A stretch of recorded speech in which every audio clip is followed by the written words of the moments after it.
आज्ञा किसी छोट पिला मो वीडियो देखिकी भावुले मु बिना ब्रश करके खाइबा खाई दउची। देखुन एठी मु ब्रश करूची, बिना ब्रश करके केमती खाइबे। ब्रश कर सारा पर क्रीम पाउडर लगेकी लिप बाम लगेकी रेडी रुडा हेकी तलकू जाइकी ब्रेकफास्ट खाईदेली।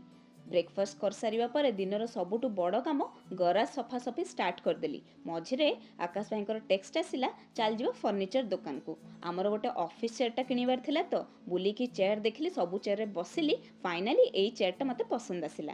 ताकू पैक करिकी बिल करिकी गाड़ी रे लोड करिकी आनिदेलु। तापरे मोर गरा सफासफी काम स्टार्ट हो जाइथिला। आज्ञा दीर्घ 2 घंटार परिश्रम परे खरारे मो गराजटा एमिति भाबरे चमकीथिला।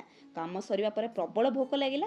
फटाफट लंच करदेली। तापरे टिके टीवी देखिथिली पंचायत। संध्या बेले स्वामी कहले टिके आलू चप करूनो, तो गरमा गरम आलू चप करी दुई जण मिसिकी खाई देथिलु। आपण मानको वीडियो भल लागले मो चैनल को निश्चित रूपे सब्सक्राइब करिवे।